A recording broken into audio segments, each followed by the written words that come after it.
Hi guys, कैसे हैं आप सब। उम्मीद है बिल्कुल बढ़िया। और क्या कर रहे हैं आप सब।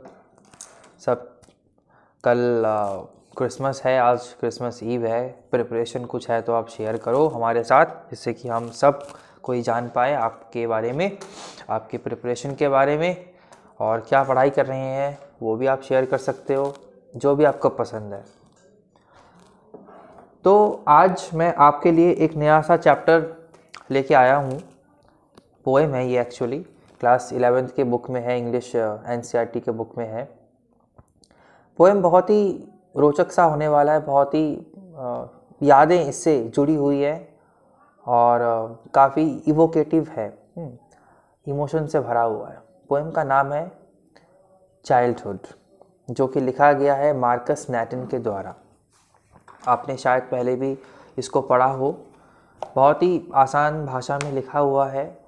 मैं आपको इसके बारे में समझाऊंगा, अनुवाद करूंगा, ट्रांसलेशन करूंगा, एक्सप्लेन भी करूंगा, और फिगर ऑफ स्पीच जो भी हैं इसके, वो अंतिम चरण में बताऊंगा।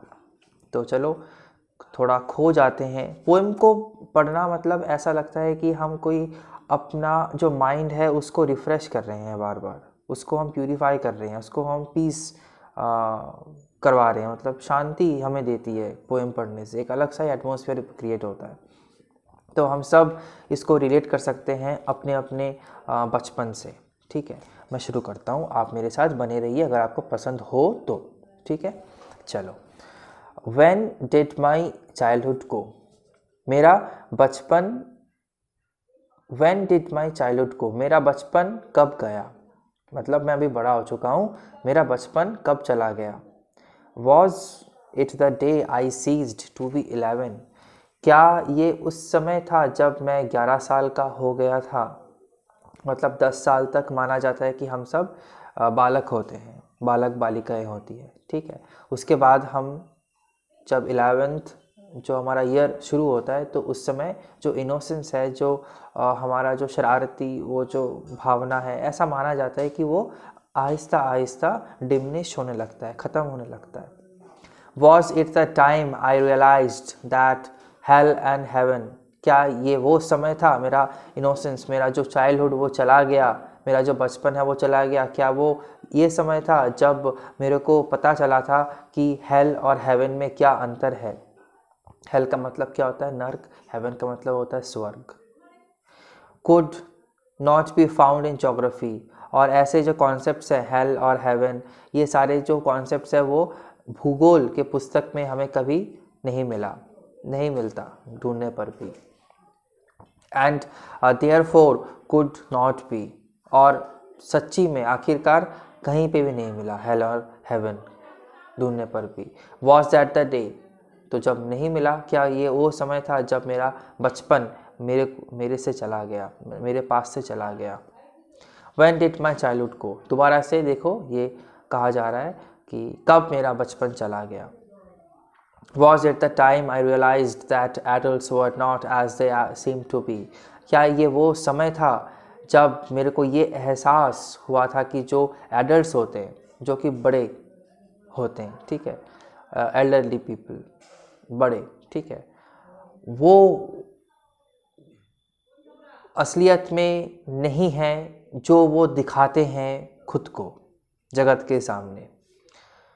They talked of love and preached of love। मतलब वो लोग बातें तो करते हैं प्यार के बारे में, मोहब्बत के बारे में, मगर वो कभी उसको फॉलो नहीं करते। प्रीच मतलब क्या होता है, प्रवचन देते हैं कि आपको ये करना चाहिए, आपको वो करना चाहिए, ये सही है, ये ठीक है, मगर क्या खुद वो प्रैक्टिस करते हैं जो खुद कहते हैं, ये कहा जा रहा है।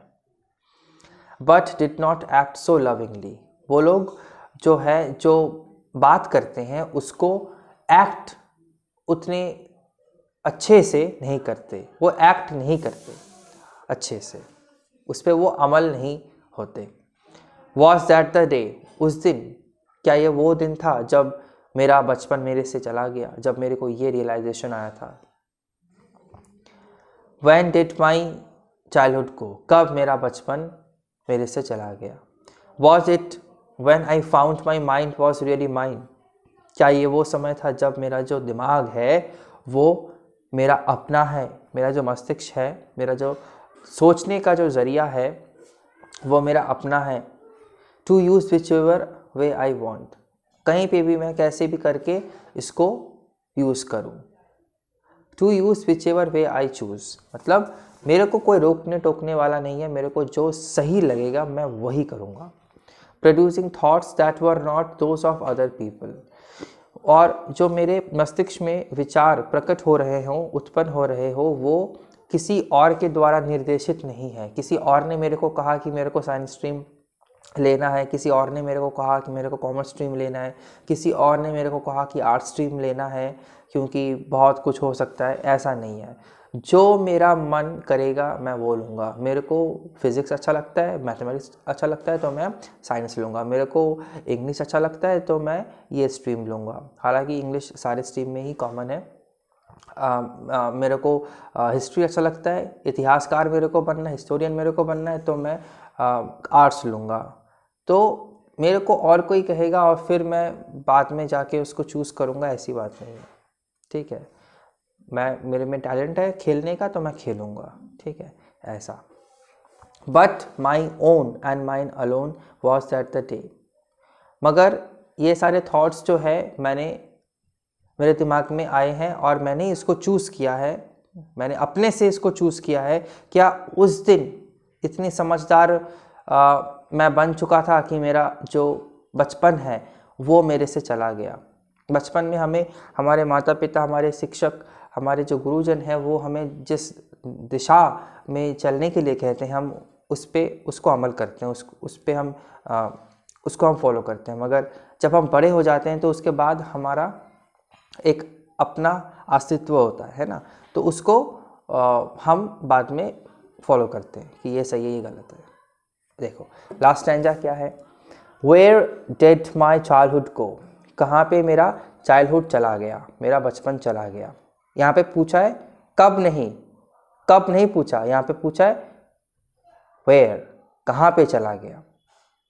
गौर फरमाना, it went to some forgotten place, ये कहीं फॉरगॉटन प्लेस में चला गया। फॉरगॉटन का मतलब होता है कि कहीं भूला हुआ या गुमनाम, ठीक है, जगह पर चला गया।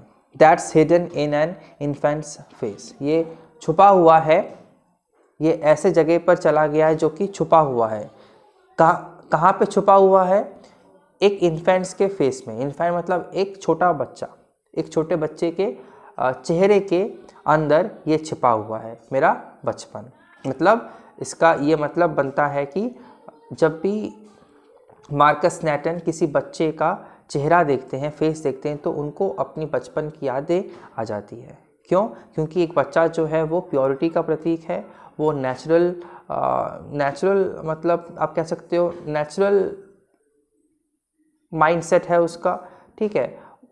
कोई भी अडल्टरेटेड या आप कह लो मिश्रित उसके दिमाग में कुछ नहीं है, उसका माइंड कभी भी कॉम्प्लेक्स नहीं हो सकता, एकदम नेचुरल है वो। और वो आप कह सकते हो गॉड का एक रूप है, ऑलमाइटी का एक रूप है, ईश्वर का एक रूप है। That's all I know, that's all I know, मेरे को बस इतना ही पता है, ठीक है, कि मेरा जो बचपन है कहाँ चला गया। एक बच्चे के फेस में ये गुम हो चुका है। और मैं सोचता हूँ कि जो भी बच्चे को मैं देखता हूँ, जब भी मैं कोई बच्चे को देखता हूँ तो मेरे को अपने अतीत के बारे में, चाइल्डहुड के बारे में याद आता है। ये तो हो गया बड़ा सिंपल सा इसका इंटरप्रिटेशन। अब मैं थोड़ा आपको बता दूं, जो पहला पैराग्राफ है, When did my childhood go? Was it the day I ceased to be 11? Was it the time I realized that hell and heaven could not be found in geography and therefore could not be? Was that the day? इसमें देखो rationalism के बारे में बात करी गई है। Rationalism का मतलब होता है कोई लॉजिकली, साइंटिफिकली किसी चीज़ को आप बताते हो, डिस्कवर करते हो वगैरह वगैरह। फैक्ट एंड फिक्शन का पूरा विपरीत, पूरा उल्टा। दूसरा तो ये पहला वाला जो है, मतलब पहला वाला जो पैराग्राफ है वो आएगा किसके अंतर्गत, रैशनलिज्म के अंतर्गत। उसके बाद क्या है, when did my childhood go, कब मेरा चाइल्डहुड चला गया, was it the time I realise that adults were not all they seem to be, they talked of love and preached of love but did not act so lovingly, was that the day. तो ये hypocrisy के अंतर्गत आएगा, मतलब ढोंगीपन बड़ों का। बड़े हो जाते हैं वो, उनका जो वाणी है और उनका जो मतलब कार्य करने का जो विधि है, हाँ, दोनों में अंतर है। मतलब बोलते कुछ और है, करते कुछ और है, सीधी भाषा में। मैं हिंदी कुछ ज़्यादा ही शुद्ध मेरे से निकलती है, क्योंकि पता नहीं, मेरे को हिंदी बड़ा अच्छा लगता है ऐसे बातें करने में और समझाने में। अगर आपको प्रॉब्लम आए तो अब मेरे को बताना, मैं ज़रूर उसको सॉल्व करूँगा, ठीक है। मगर हिंदी से हम कनेक्टिविटी को ज़्यादा ही फील करते हैं, ठीक है, इसलिए मैं ऐसा बोलने का प्रयास करता हूँ। ओके, अब देखो individuality, when did my childhood go, कब मेरा चाइल्डहुड चला गया। ये थर्ड जो स्टैंजा है उसमें, was it when I found my mind was really mine to use whichever way I choose, producing thoughts that were not those of those other people but my own and mine alone, was that the day। तो यहाँ पे individuality की बात करी गई है। Individuality का क्या मतलब होता है, इंडिविजुअलिटी का मतलब होता है कि अपना जो अस्तित्व होता है, अपना जो मतलब एक पहचान होता है, ठीक है। तो यहाँ पे उसके बारे में बात करी गई है इस पैराग्राफ में, इस स्टैंजा में। अब मैं आपको लिटरेरी डिवाइसेस बता देता हूँ, ठीक है। उसके पहले मैं बता देता हूँ कि यहाँ पे राइमिंग स्कीम क्या क्या फॉलो हुई है। देखो पहला वाला जो स्टैंजा है, व्हेन डिड माई चाइल्डहुड गो, ये वाला इस वाले स्टैंजा में, पहले वाला स्टैंजा में A B B C C D।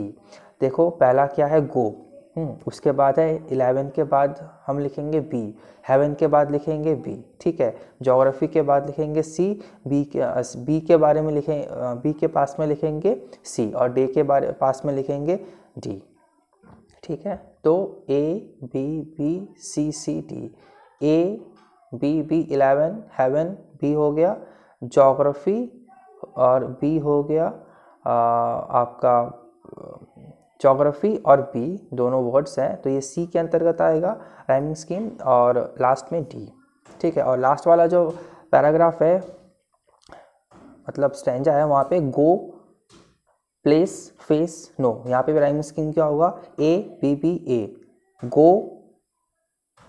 Go no, ठीक है, गो नो ये A, place face B B, ऐसा। अब मैं लिटरेरी डिवाइसेस के बारे में थोड़ा चर्चा करता हूँ।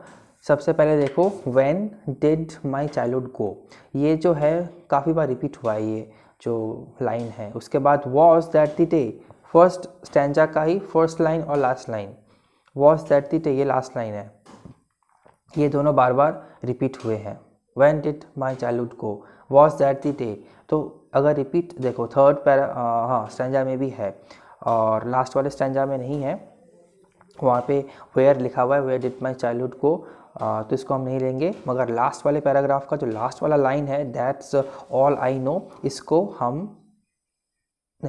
नहीं लेंगे, ठीक है, बस इतना लेंगे। When did my childhood go, was that the day, बार बार ये रिपीट हुआ है, तो इसको हम रिफ्रेन के अंतर्गत रखेंगे। रिफ्रेन जो लिटरेरी डिवाइस है उसके अंतर्गत हम इसको रखेंगे। Clear, okay. उसके बाद देखो, was it the day, was it the day, first जो स्टैंजा है उसमें इसको ये वर्ड जो है बार बार यूज़ हुआ है, मतलब दो बार लगातार यूज़ हुआ है। ये जो वॉज है, इट है, द है, तो इसको अगर कैसा होता है कोई भी वर्ड बार बार यूज़ कॉन्जिक्यूटिव वे में एक के बाद एक, तो उस समय हम एनाफोरा का प्रयोग करते हैं। क्या यूज़ करते हैं, एनाफोरा, ठीक है। अब है सीज्ड है, बी है, 11 है, ठीक है। अब ई का यहाँ पे क्या हो रहा है, आवाज़ प्रोड्यूस हो रहा है ना, ध्वनि उत्पन्न हो रहा है। ई मतलब वावल साउंड। तो मैंने बताया था आपको भी पहले कि वावल साउंड अगर होता है तो एसोनेंस का हम वहाँ पे व्यवहार करते हैं। क्या, एसोनेंस, ठीक है, ASSONANCE, एसोनेंस, ओके। अब हम आते हैं, देखो रियलाइज्ड, ओके, रियलाइज्ड, उसके बाद हेल, उसके बाद हेवन। ओके, तो इसमें हम हेल और हेवन के बारे में मैं बता दूं पहले। एच एच आ रहा है, कॉन्सोनेंट का साउंड यहाँ पे इमर्ज होता है तो एलिट्रेशन आएगा, ठीक है। और हेल एंड हेवन जो है ये दोनों मतलब ऑपोजिट है एक दूसरे के, एंड हेवन तो यहाँ पे एंटीथेसिस आएगा, ठीक है। ओके, और यहाँ पे एसोनेंस भी आएगा, रियलाइज्ड, हेल और हेवन। ई का साउंड दोबारा से यहाँ पे इमर्ज होता है तो उसके लिए हम क्या यूज़ करेंगे, एसोनेंस, क्योंकि वावल साउंड जो है वो आ रहा है। इतनी सी बात क्लियर है। अब देखो सेकंड स्टैंजा में हम आ जाते हैं। सेकंड स्टैंजा का सेकंड लाइन पढ़ता हूँ मैं। Was it the time I realised that adults were not. इसके बाद देखो कोई पंक्चुएशन मार्क नहीं है, तो मैंने बीते दिन ही बताया था कि अगर कोई पंक्चुएशन मार्क एक लाइन में नहीं होता है, वो चला आ रहा है सेकंड वाले लाइन में डायरेक्टली, तो उसको हम इन जैम्पमेंट के अंतर्गत रखेंगे। ENJAMBJAMBMENT इंजैम्पमेंट के अंतर्गत रखते हैं, ठीक है। ओके, अब आ जाओ थर्ड जो स्टैंजा है सेकंड वाले लाइन में। Was it when I found my mind was really mine. तो यहाँ पे माई माइंड एम दो बार यहाँ पे प्रयोग हो रहा है, तो वहाँ पे हम एलिट्रेशन लगाएंगे क्योंकि कॉन्सोनेंट साउंड जो है वो प्रोड्यूस हो रहा है। अब देखो उसी के बाद वाला लाइन जो है यहाँ पे लिखा है to use whichever way I choose. To use whichever way I choose, तो यहाँ पे विच और वे जो है ये भी एलिट्रेशन है, WH और WA। W का मतलब आवाज़ यहाँ पे आ रहा है तो एलिट्रेशन, कॉन्सोनेंट साउंड इमर्ज होते हैं आते हैं। और आई चूज़ मतलब उल्टा मैंने लिखा है यहाँ पे, कवि ने उल्टा करके लिखा है, I choose what ever I want, I will do what ever I like, ठीक है। मगर यहाँ पे आई चूज़ को बाद में लिखा दिया, ठीक है, बाद में लिख दिया उन्होंने जो पोइट साहब हैं, तो इसलिए यहाँ पे इन्वर्शन हमें यूज़ करना होगा, INVERSION, ठीक है। और दूसरा वाला जो लाइन है producing thoughts that were not those of other people, यहाँ पे भी देखो कोई पंक्चुएशन मार्क नहीं है, तो यहाँ पे इंजैम्पमेंट तो आएगा ही, उसके साथ ही साथ देखो थॉट्स और दैट लिखा हुआ है तो ये एलिट्रेशन के अंतर्गत आएगा। उसके बाद लिखा है were not those of other people, तो यहाँ पे देखो ओ का जो साउंड है वो बार बार आ रहा है, not those of other, of भी तो है इसके अंतर्गत, ऑफ, ठीक है, ऑफ अदर पीपल, तो यहाँ पे ओ का साउंड बार बार इमर्ज होता है तो हमें क्या लिखना पड़ेगा, एसोनेंस, ASSONANCE, क्लियर। ओके, बस और लास्ट पैराग्राफ में आप देखो, लास्ट पैराग्राफ का लास्ट टू लाइन जो है that's hidden in an infants face, that's all I know, तो यहाँ पे दैट्स दो बार लगातार प्रयोग में आया है, तो उस समय हम क्या यूज़ करेंगे, एनाफोरा। एनाफोरा कब यूज़ होता है, जब एक ही शब्द जो है बार बार रिपीट होता है वन आफ्टर अनदर। ये पहला लाइन है, दूसरा लाइन है, यहाँ पे भी दैट्स है, यहाँ पे भी दैट्स है, तो इसलिए कॉन्जिक्यूटिव वे में दो लाइंस में एक ही शब्द को बार बार यूज़ किया गया है, 2 बार हो, 3 बार हो, 4 बार हो, एक से अधिक, तो उस समय हम एनाफोरा का प्रयोग करते हैं। स्पेलिंग क्या है, ANAPHORA। मैं उम्मीद करता हूँ आपको मैं समझा पाया हूँ, फिर भी कोई डाउट हो तो आप मेरे से पूछो, वीडियो को 1 बार 2 बार 3 बार देखो, आपको समझ में आ जाएगा। फिर भी कोई डाउट हो तो मेरे से ज़रूर पूछना, मैं जितना मेरे से बन पड़ेगा मैं प्रयास करूँगा। Thank you so much for your time and have a great fabulous day.